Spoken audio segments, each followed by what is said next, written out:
I've been like a fan of music, like you say, man, just listen to music since I was a young kid, man. My mom, she'll play a lot of just whatever what her favorite stuff was. Like, I don't care if it was Lil Wayne when he was the hottest.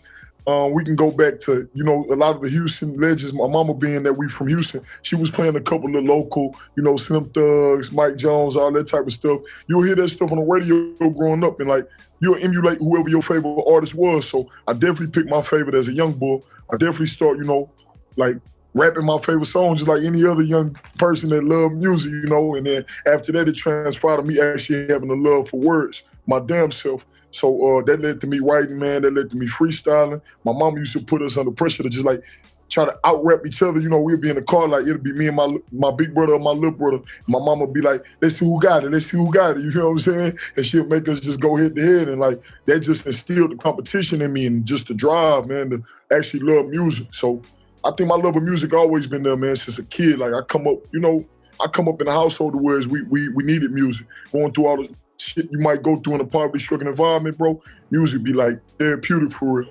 I remember the first time I ever recorded a song, I was at my homeboy house and he had a project he was finna finish and they invited me over there. They called me Uber because niggas in the hood knew I was that, you feel me? Because I come from freestyle on the block with the homies, like niggas like I ain't never been the type of guy that rap and nobody take me serious. Like even when I go back to high school, middle school, every time I freestyle, even when I wasn't taking myself serious, I always noticed like one or two little females that out like it'll be a little female in the cut that heard what I was saying and just looking at me a certain way. And I'll be like, damn, I must be somebody because the way she looking at me is like, you know, this before anything. I ain't know I could rap. But like when I play around, I see a little female or a little nigga in the cut like just looking at me like in a gaze like, damn, like, nah, this is really something. So, you know, slowly but surely I started taking myself serious and the first time I ever recorded, it was like a vibe, like it was for my homie, but he was taking me more serious than I was even taking myself. Like I said, and he was like, yeah, Flowers, you the truth. I want you to get on the song with me. So I did that. Shortly after I went to jail. And when I went to jail, the homie dropped the record and it did like hundreds of thousands of views and shit like that, almost millions of views. So when I came home, I ain't had no choice but to focus on music, man. Cause I always been an ambitious type of young nigga. I ain't never been no nigga that's comfortable being broken. And I always been hungry, trying to feed my family, you know, trying to make something shake for the better. And music was just plain as sight. God made it to where it was like, I couldn't even deny music if I wanted to. Like, nigga, you gonna get rich or not? Like, that's what it was like, you feel me? Cause they like you, they fucking with you. Like, you might well do music. You got a voice, you got a look, you got a charisma, and it's, you know, it's you. So do it, man. That's what it was like. You gotta have some type of depth to you. You can't be like a shallow type person. You gotta be the type person that can, you know, relate to other people.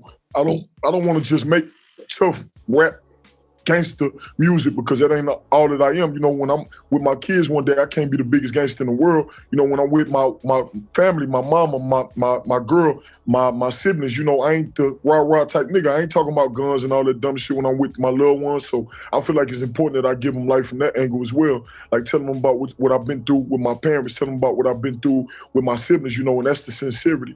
I feel like it's priority that you be sincere.